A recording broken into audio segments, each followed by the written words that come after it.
The sun beat down on the parched earth of the Arizona Territory, a relentless hammer against an anvil of dust and rock.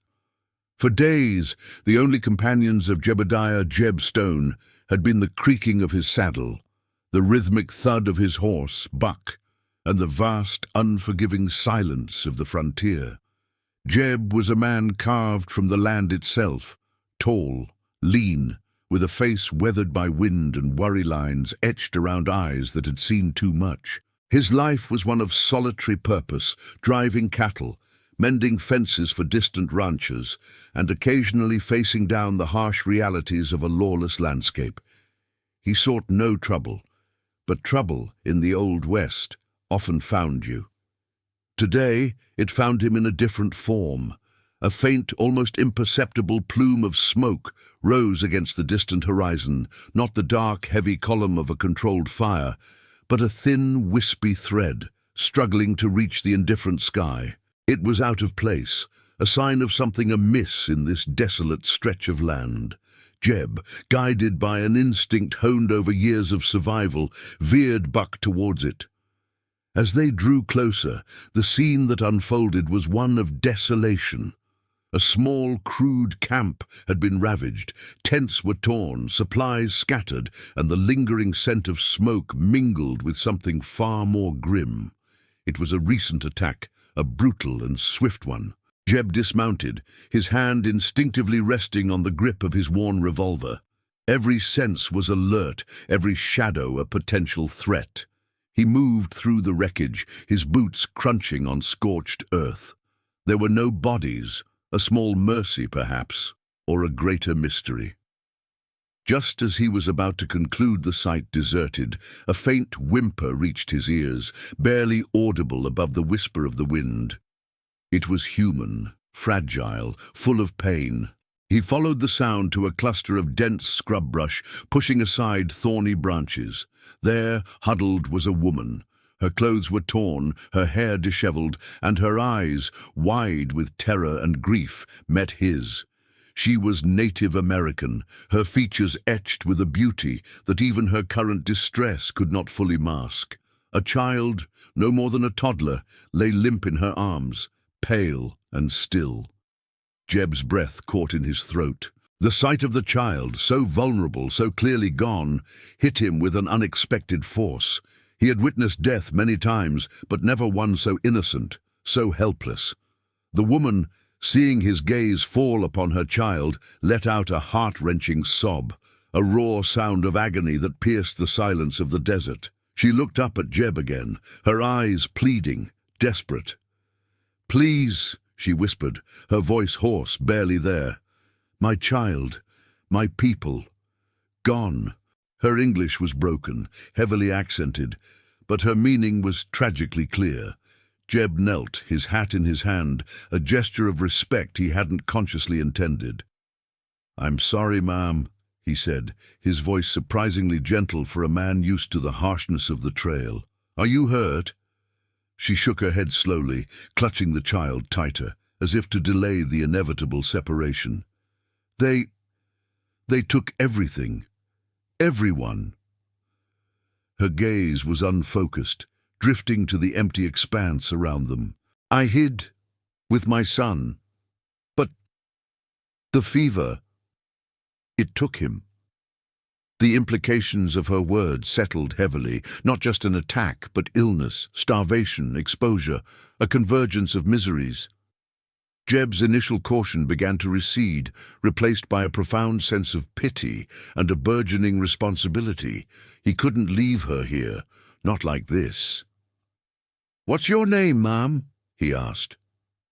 "Lila," she replied, her voice a mere whisper of air.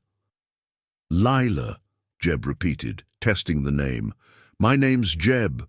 I can't leave you out here, Lila. You'll die."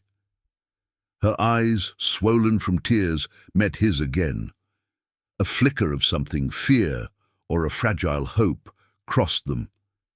She looked around at the desolate landscape, then back at him, a lone figure on a lone horse in a world that had just shattered around her. "Please," she begged, the word tearing from her throat. "Let me stay. I'll do whatever you want." Jeb was momentarily stunned by the raw desperation in her voice, the implicit offer that hung in the air, born of survival, not desire. His gaze softened. This wasn't a proposition. It was a plea for life itself. He looked at the lifeless child in her arms, then back at her haunted face.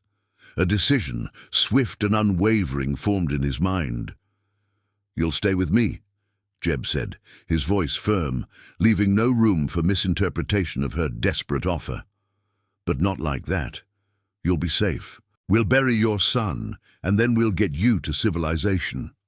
Lila stared at him, tears still streaming down her face, but a different kind of light entering her eyes.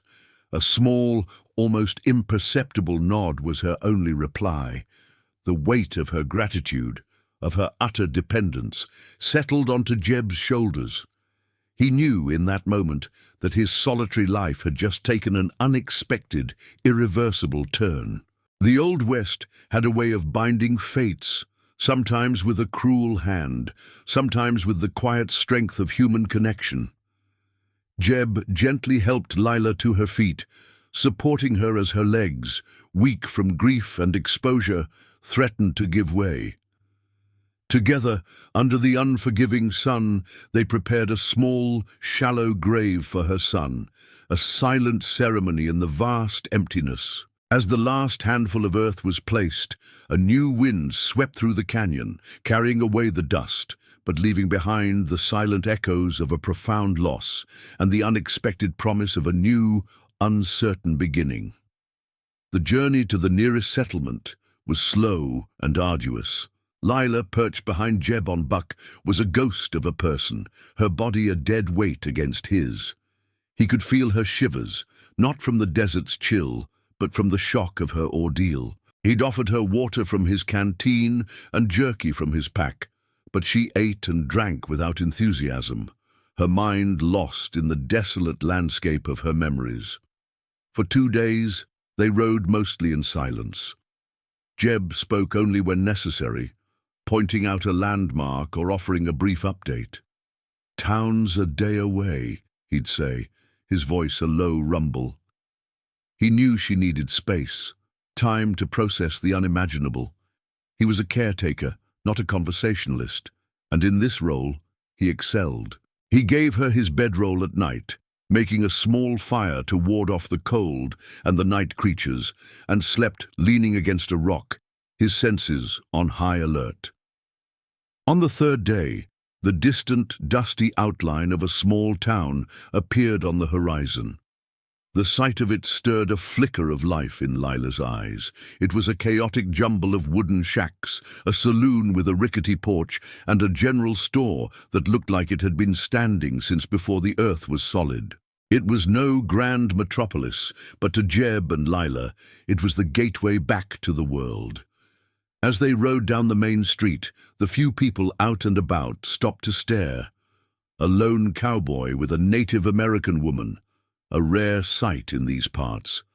The stares were a mixture of curiosity, suspicion, and veiled hostility. Jeb ignored them, his jaw set.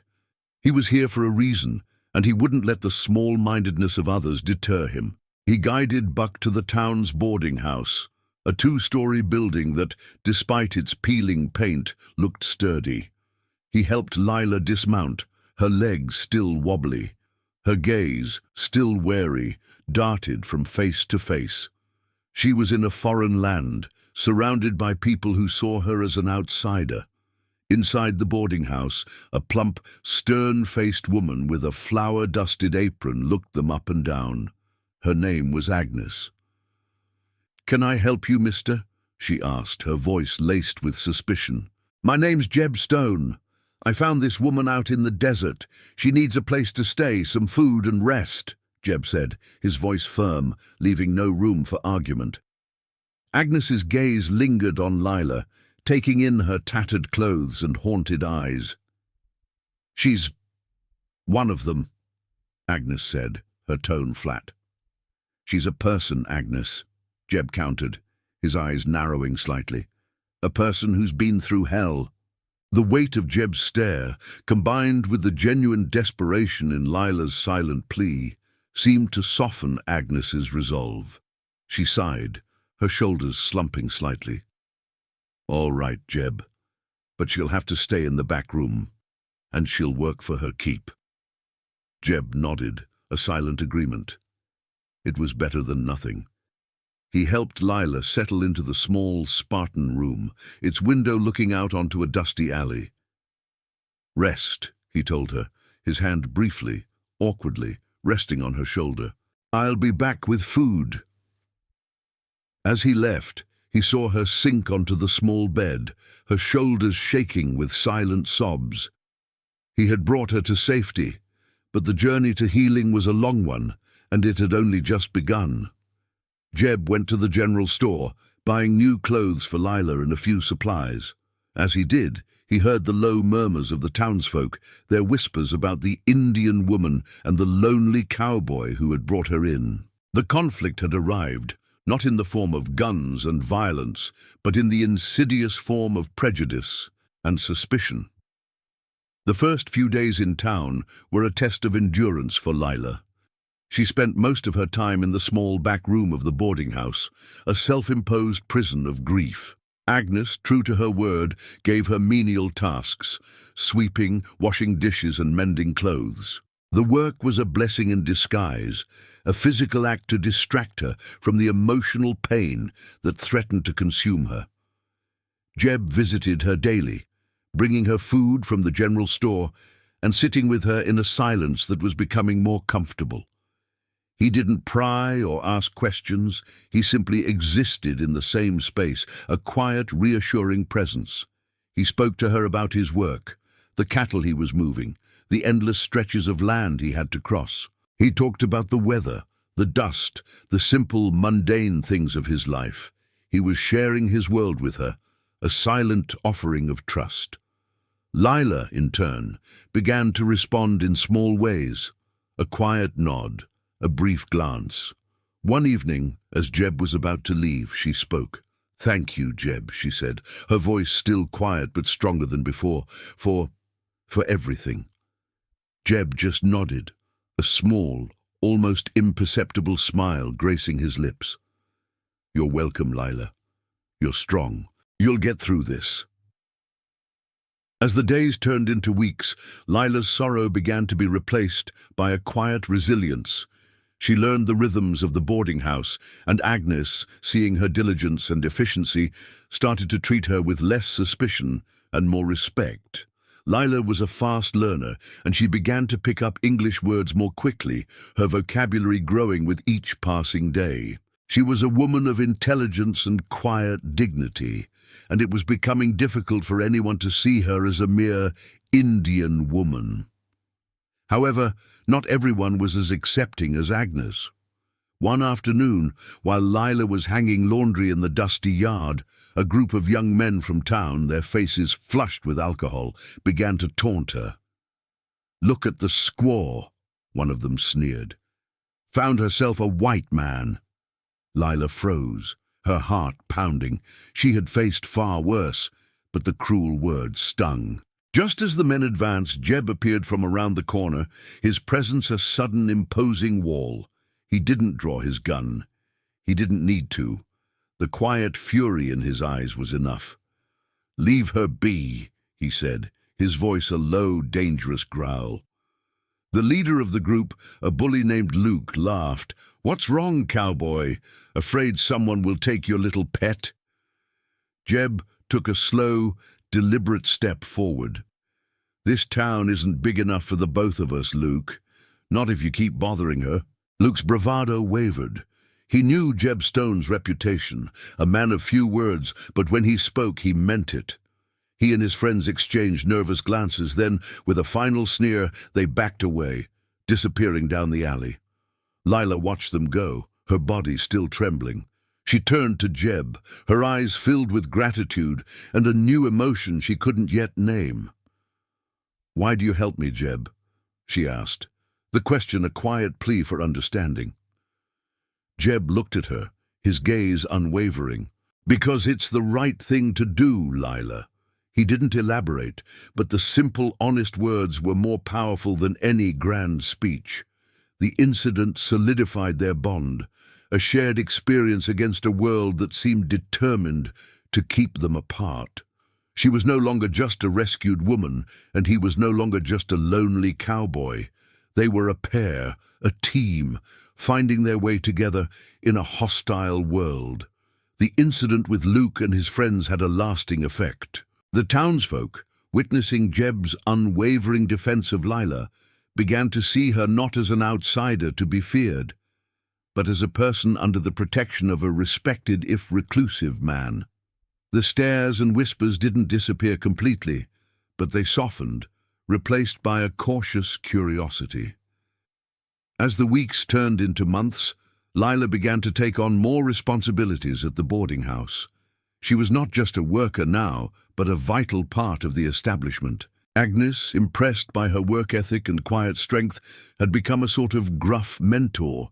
She taught Lila how to mend torn clothes properly, how to bake bread that rose just right, and how to haggle for the best prices at the general store. Lila absorbed it all, her intelligence and resourcefulness shining through. Jeb, in turn, found himself spending less and less time on the trail. He was still a cowboy, but his work now felt secondary to the time he spent in town. He'd find excuses to drop by the boarding house, bringing in a fresh catch of fish or a piece of venison he had hunted, always with the excuse that Agnes could use it.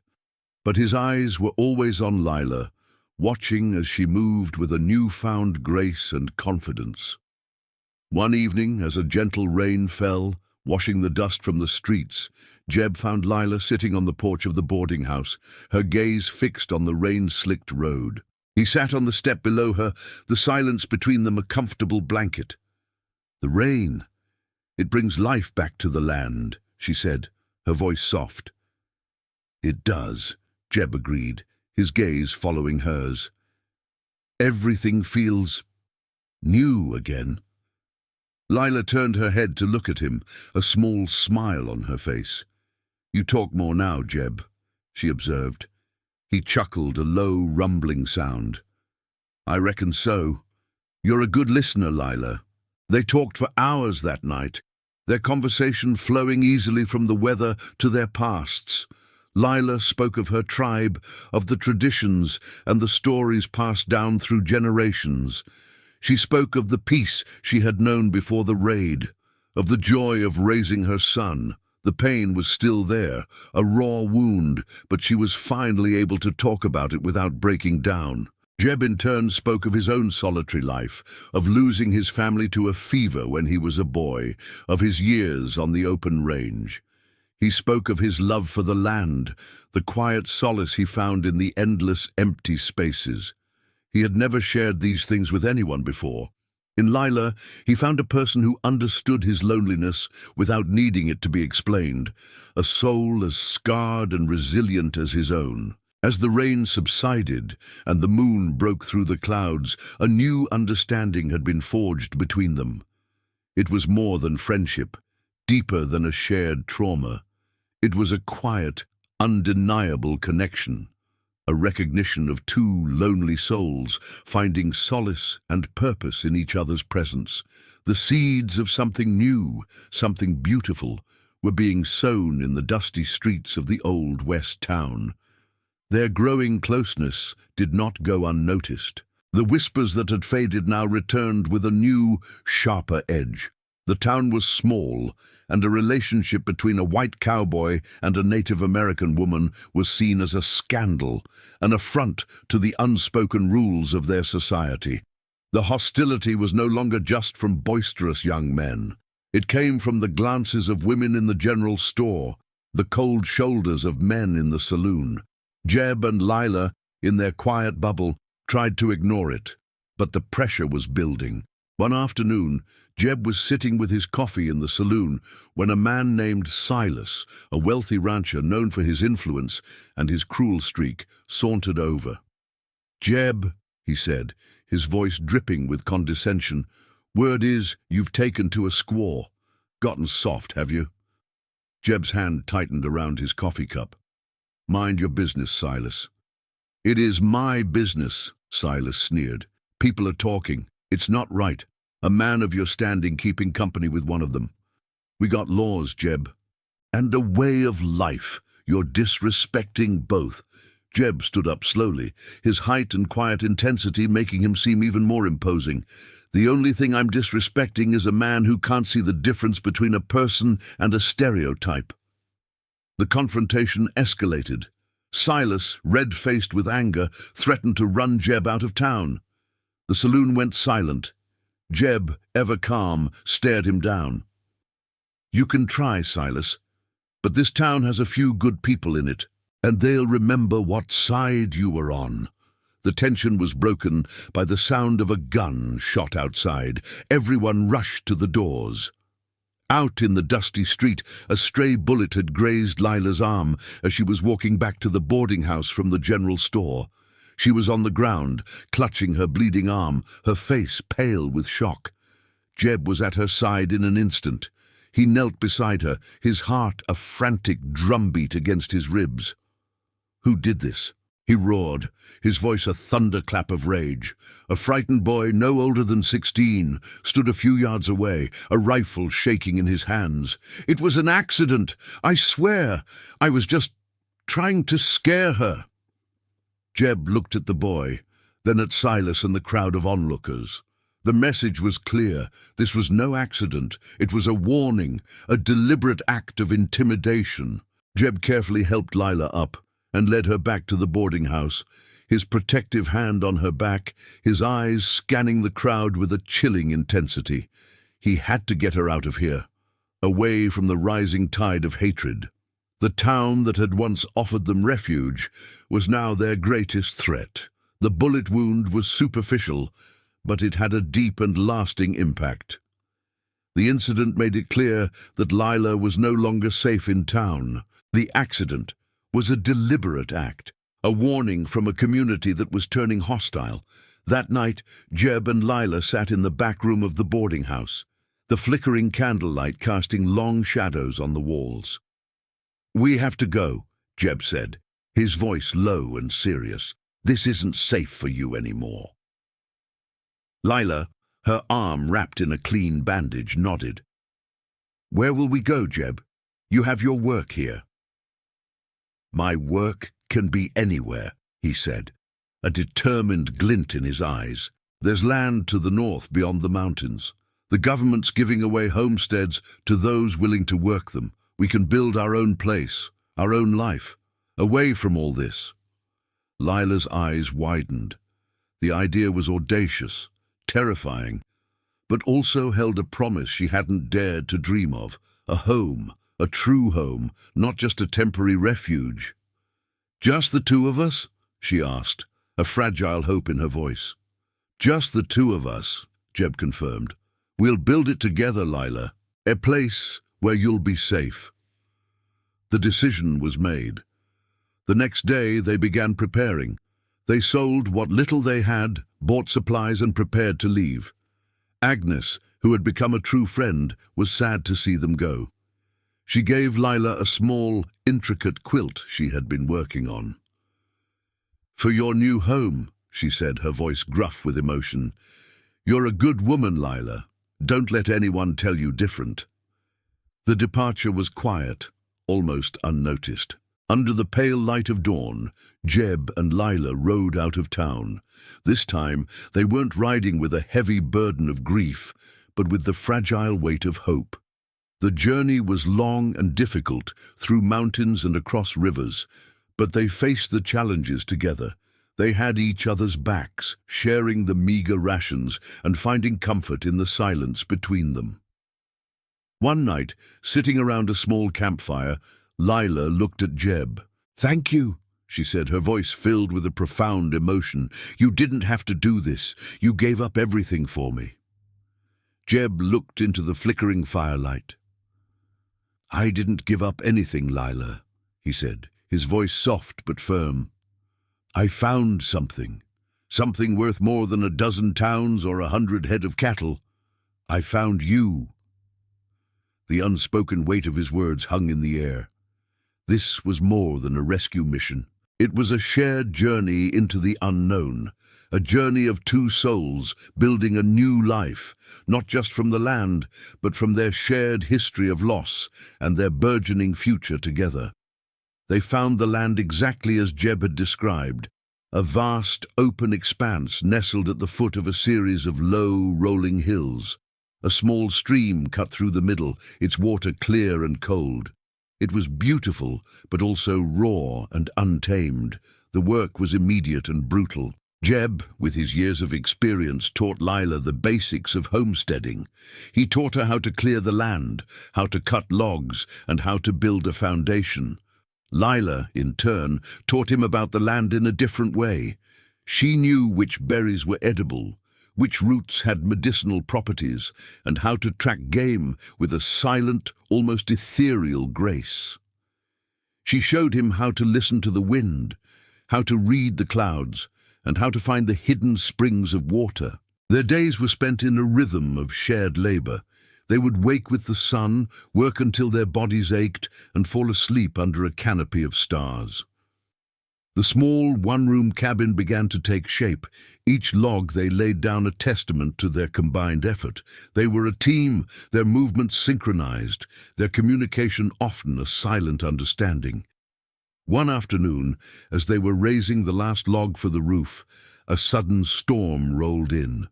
The wind howled, and the rain came down in sheets. They were soaked to the bone, laughing and shouting with a wild joy as they finally secured the last log. Standing under the makeshift shelter, wet and exhausted, they looked at the cabin, then at each other. Their faces were streaked with dirt and rain, but their eyes held a light of triumph and shared purpose. In that moment, a new emotion, one that had been building slowly and steadily, broke through the surface. Jeb reached out, his hand gently cupping Lila's face. The touch was hesitant at first, then firm. Lila, without a moment's hesitation, leaned into it, her eyes closing.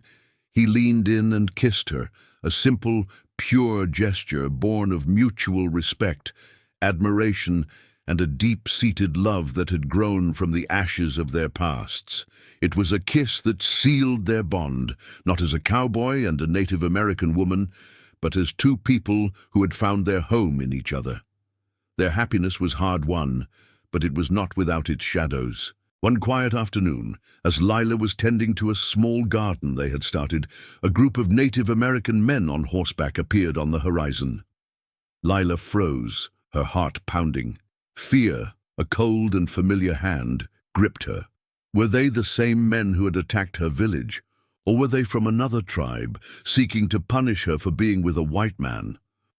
The men dismounted, their faces impassive. Their leader, a stern-looking man with a weathered face, approached her.